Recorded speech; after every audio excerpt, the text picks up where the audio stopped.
Hello everyone, welcome back to the real Queen Nefertiti 33 channel. I am Tatiana. I'm here with some more articles for us all for March the 26th, 2025, okay? We'll be learning about baby bosses, okay? I know what y'all probably mean a baby box, okay? Well, they done changed it now, okay? So I'm finna tell you what original baby box is. Y'all should know what it is. But I'm finna tell you what it say. Original baby box is, then the safe haven, then the dead babies that were being found in boxes, okay? Let's begin. A baby box kit, often inspired by the Finnish tradition, is a cardboard box containing essential items for newborns. Kind of like what you get at a baby shower. Designed to serve as a safe and simple crib, okay, never mind, and often include things like clothes, bedding, and personal care items. Here's a more detailed breakdown. Purpose. The primary function is to provide a safe and portable sleeping space for newborns, especially in the early weeks, and to equip new parents with basic necessities, like the store. Y'all hear about the store giving babies and stuff like that. Yes, one did actually. It was made from the Most High. Contents. A typical baby box kit includes a mattress and fitted sheet to make the box a safe sleeping surface, clothes such as bodysuits and socks, a sleeping bag or blanket, diapers, wipes, and other personal care items, towels and bathing products, sometimes additional items like a picture book, teething toy, or coupons for baby products. Origin. The idea of baby box kits originated in Finland, where they have been given to all expecting mothers since the 1930s. Yeah, like those. Benefits. Safe sleep. Safe sleep. The box provides a safe and secure place for newborns to sleep, reducing the risk of SIDS, which is sudden infant death syndrome. Convenience. The kit signifies the task of preparing for a new baby, as it provides essential items in one place. Affordability. Some programs like the one in Finland offer the kits for free, making it easier for families to access essential items. Beyond Finland. While the tradition started in Finland, other countries including Scotland, Canada, and the United Kingdom have adopted similar programs. Safe haven baby boxes. It's important to note that there are also safe haven baby boxes, which are dropped off boxes for babies in crisis situations, allowing parents to safely surrender their newborns. These boxes are installed in fire stations and other public locations. Yes, okay? I actually dropped my baby off at a fire station once, okay? Because I thought she was evil. She came in my coochie with a tape in her hand. Okay, and that usually don't happen. So I thought she was evil. Okay, yes, the one that killed me, shot me. Okay, so I ain't gonna lie, I sent her ass to the fire station. Where you send babies, you don't want them sent to the fire station, the police station. Okay, so we dropped her ass off. We left, like, period. But anyway, also what a safe haven baby box is. Safe haven baby boxes are climate controlled, secure boxes installed at locations like fire stations or hospitals, allowing parents in crisis to anonymously and legally surrender their newborns, ensuring the baby's safety and well-being. I did say that about hospitals. Here's a more detailed explanation. Yes, but it's still illegal though. But in their mind, it's legal, so not the hospital, but the people, the traffickers, okay?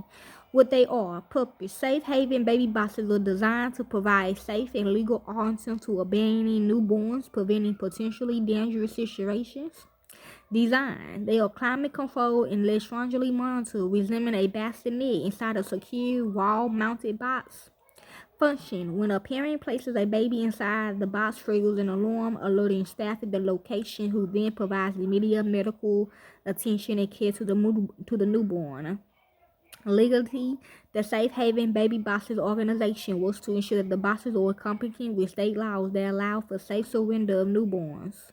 How they work. Surrender. A parent can access the box, place the baby inside, and close the door, triggering an alarm that notifies staff. Safety. The boxes are designed to be safe for the infant, with features like climate control and ventilation. Anonymity. The boxes allow for anonymous surrender, providing a private and confidential option for parents in crisis. Immediate care: once the baby is placed in the box, staff at the location are alerted and can quickly provide medical attention and care. Key features: climate control. The boxes are designed to maintain a safe and comfortable temperature for the baby. Alarms. Multiple alarms notify staff once a baby is placed in the box, ensuring a quick response. Secure design. The boxes are designed to be secure and prevent unauthorized access. 24/7 hotline. Safe Haven baby boxes or operates a 24-hour hotline for parents in crisis, offering guidance and support. Safe Haven Law. The organization works to raise awareness of Safe Haven laws, which allow parents to surrender newborns without fear or prosecution. Location. See? Fire stations and hospitals. Safe Haven baby boxes are typically installed at fire stations, hospitals, and other Safe Haven locations. Okay, now here's the article that I'm really trying to get to, because a lot of people been coming to us about this. Yes, you go to your local police station, okay, but we will give y'all the number to the FBI if y'all want to, just the real ones, to drop it off there as well. But you can still go to your police station, they can do it, okay. There's a lot of babies being found in dead boxes. I mean, every day I get an article about a baby found in dead boxes, okay. Yes, in buckets and all, okay. So this is very important, okay? So let's begin. This is the article I found. Dead babies in boxes. Dealing with the consequences of interrupted reproduction. They will feel like that. These people will, okay? I ain't gonna lie to you. Yes. One morning in June 2019, two city workers in Lyon, France pulled a plastic bag out of the river that runs through the city center and found it contained the body of a late-term fetus or a newborn baby thought to be less than a day old. Now, for some of you others, like I said, when they talking about the fetus in the water, okay, like, you know, sometimes you might not know I'm just hypothetically, okay, it could be a miscarriage and you thinking it's like a blood clot or something on your period or something, and you throwing it away or whatever, you in the shower or whatever. Yes, and that fetus, whatever you thought it was, you know, you thinking it's just you just thought it was just, you know, a blood clot or whatever. Those are the things that be in your period, okay, for the young ones, okay, whatever. Yeah, that could turn into a baby, okay? For some of you others, if you having miscarriages, that could turn into a baby as well, okay? If you get an abortion, they give you the pill or whatever, and you get an abortion, you get your period, and you like, oh, okay, that's it, that ain't nothing. Don't throw it away. That's your baby, okay? Okay, it's still alive, okay? So that what it means as well, okay? But this is about babies and boxes. But that is still good for y'all to know too, okay? Such occurrences have a long history in France. About 240 years earlier, in 1781, a fisherman working on the riverbank in the city center pulled out the absolutely naked body of a female infant with afterbirth still attached. Then and now, disposal and discover, see, afterbirth, okay? Then and now, disposals and discoverers came face to face with the emotional, logistical, and legal challenges of handling the remains of interrupted reproduction, often ambiguous and opposite circumstances in which differentiation between termination, miscarriage, stillbirth, and neonatal death was unclear. And then I just lost the question she's asking. Even the technology used at the time in medical tests and conversations was ambiguous. A woman who injured herself could have experienced a miscarriage or an abortion.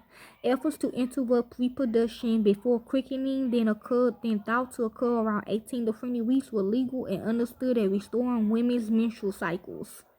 In the 17th and 18th centuries, the bodies of dead preterm or newborn babies was found almost the city of Lyon, almost always wrapped in fabric, often put in small pine boxes and routinely left in or around churches. In 1631, for example, someone wrapped a foot-long cadaver of a baby girl in the cover lid, put it in a pine box that closed with two locks, marked a cross on top, and carried it to a parish church, where it was left under the baptismal font. The next morning, it was found by the church's priests. The discoveries documented in records from 1631 to the late 1780s demonstrate that these practices were not secrets. Although they were often the subject of silence, participants choose carefully if or with whom they will share these stories.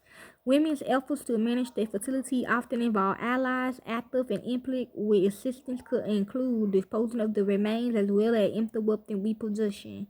Networks of intimate partners, neighbors, midwives, and gravediggers knew how to get the remains buried or who to ask about how to do so. A witness recalls Frances Knorr asking Marie Dufresnoy what she would do with the dead baby which was in the box. Why did the fetuses or newborns die? If officials alerted, they called surgeons who perform autopsies on the spot. The surgeons observed injuries such as bruising, compressions, and drops of blood in the nose that indicate someone had pinched the baby's nose to stop his breathing, which they can. Now, with my one of my wounds, they supposed to kill all them babies, but some of them keep them, some of them trade them in for the babies they took from y'all, but they really supposed to kill them, like throw them down that incinerator though. But I'm getting them. So a surgeon who examined the remains of a fetus in 1743 concluded that a botched abortion had endangered the life of the mother and a midwife had dismembered it to save her. That's not true. Okay, if your baby die, you die. Okay, you might not die physically, but you gonna die some way. Okay, some people do die though. Okay. On occasion, treatments to restore menstrual cycles induce preterm miscarriages with newborns too small to be viable, or aid was not delivered to newborns, ensuring that they quickly expired. Early term interruptions produced clots of blood that women could dispose of in communal latrines found in the tenement buildings where workers lived, but later term interruptions produced identifiable fetal remains. If women were suspected of intentionally interrupting reproduction, latrines was often searched.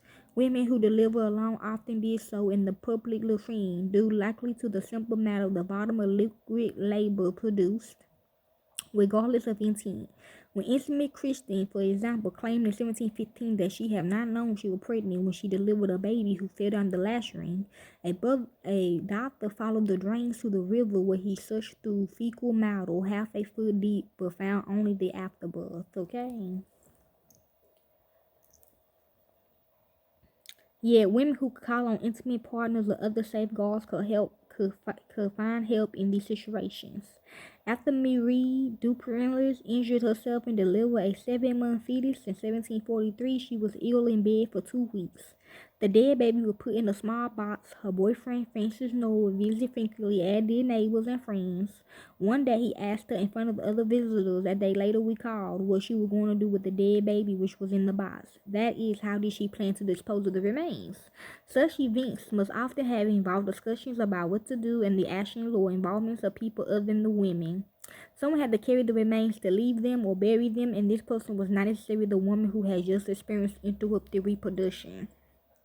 After Louise Emmy gave birth on her own in a rented room she shared with a landlady in 1724, for example, she wrapped the baby's body in a bodice and hid it between the wall and the bed. When her landlady returned to find the floor covered in blood and amniotic, that's that stuff that you be cleaning with, fluid, she asked Louise if she had injured herself, which Louise denied. A neighbor joined the landlady to search the room and they found the corpse. Louise insisted the baby was born dead. Okay, even keep your stillborns, okay?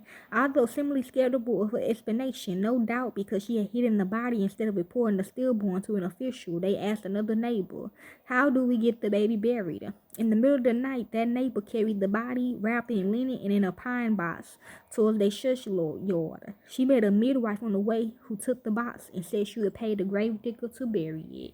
Somebody like last week, somebody dropped the baby box off on my street. I had to go and get it. And I just posted a baby that week, like that last week. On occasions, people took small boxes or cadavers wrapped in cover and left them in or near churches, clearly intending they would be found quickly and given a churchyard burial. Sometimes, whoever carried the body buried it informally at night in the gardens of Montreal or Covenants, which I found videos on that. The pine boxes function as makeshift coffins, and the shorts to associate the remains with a sacred space suggests that working people wanted to integrate the tiny remains into the neighborhood Christian church, the Christian community. Some we're going to movie Little Men. Okay, even the circumstances of unbaptized, regardless of theology, that emphasizes how death without baptism would mean damnation. The barrier indicates that ordinary people did not want to see fetal bodies as damned. To bury them meant they were not at fault. Indeed, if the discovery remains reported to officials, they routinely order burials in the nearest churchyard.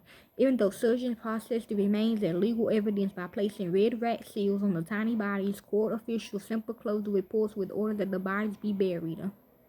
Nevertheless, remains usually were disposed of in ways that was intended to avoid any official involvements, as in the case of Lurie's neighbor. In another case, the body of a tiny 6-inch long fetus was found hidden in a pile of bricks in 1683. Others likely deposed the remains in the two fast-flowing rivers that ran through the center of Lyon, where the current quickly carried them away, as suggested by occasional recoveries from the waters. When two men pulled a sack out of the river in the city center in 1743, discovered the dismembered parts of a baby's body. They simply buried it under a nearby bridge with a quickly fashioned cross.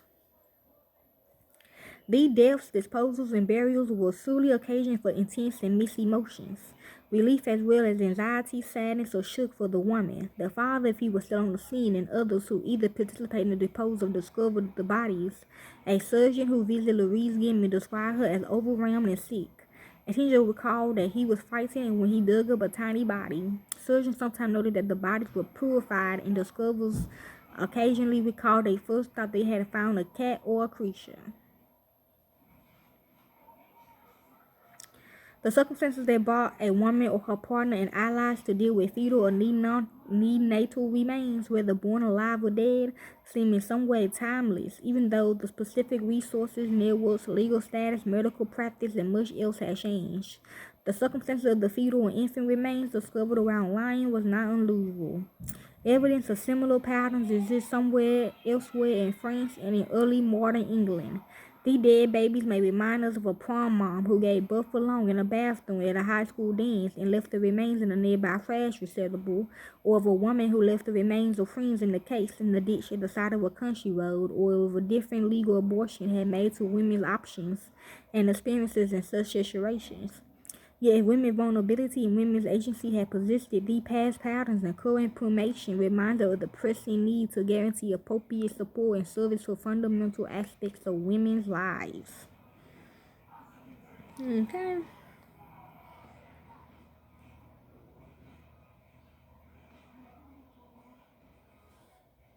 So that basically about dead babies and bosses. Okay, a lot is gonna come to us. Okay, so y'all be prepared. Y'all go to y'all local police station or call this number right here. Okay, amen. Okay, thank you.